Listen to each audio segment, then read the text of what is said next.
Just outside of Scotia, I've come to visit two attractions in one, the Happy Jack Peak and Chalk Mine.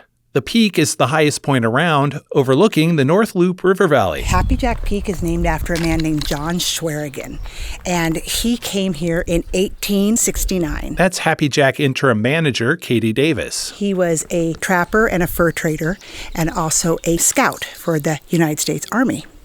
And Jack had a dugout home that he lived on the south side of the peak. Though Jack was kind of a hermit, the native people nearby called him Happy Man, and his fellow white settlers called him Happy Jack. They decided to honor him and called the peak Happy Jack's Peak. You can look out for miles in every direction from the peak. The chalk mine also carries Jack's name, but during his time, he didn't know what lay beneath the Earth's surface. So this is Ed Wright, the first guy that started mining the slabs off the side. Its claim to fame now is that it's the only publicly accessible underground chalk mine in North America. And then this is the grocery store that you can see downtown Scotia. Ed started digging in 1877.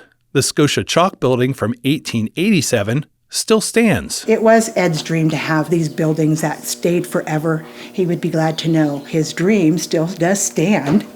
So how did the chalk get here? Matt Jokel is the state geologist of Nebraska at the University of Nebraska-Lincoln. We were called out at one point to offer some ideas about what the deposit there represented. Matt and a paleontologist colleague first visited the mine in 2002.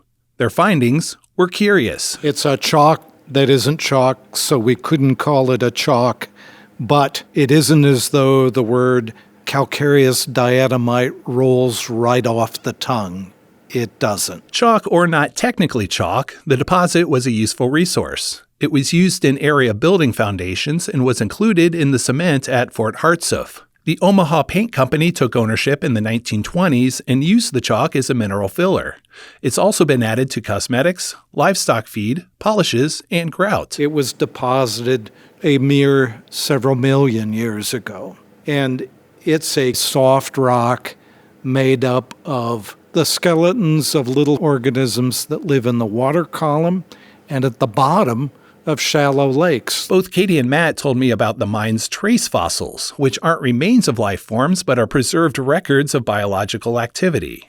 The mine shows evidence of an elaborate burrow system of some sort of ancient rodents. Something like the ancestors of modern prairie dogs burrowed deeply in it and created amazingly complex burrow systems. After commercial mining ended in 1945, it held livestock and events.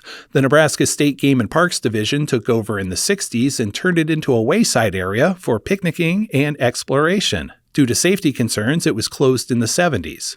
The Happy Jack Chalk Mine Association, a group of Scotia residents, bought it and opened it back up in 1997. When you think about all the residents of my hometown who lived in Scotia, this was a part of their lives. It did so much for our area. Today, there's another mammal population that calls the mine home. Tricolored bats, the smallest bat species in the eastern and midwestern U.S.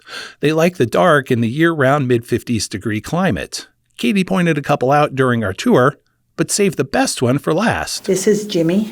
This is our mascot. Jimmy pretty much stays in this area. He's really moving today. Nebraska lore, American history, geological and paleontological significance, as well as a bat named Jimmy, the Happy Jack Peak and Chalk Mine is a destination worth digging into. Well, my name's Happy Jack, and I live on the pier. I'm Andy Herman for Curious Nebraska. Well, I climb up the hill, and I look down below as the people they come.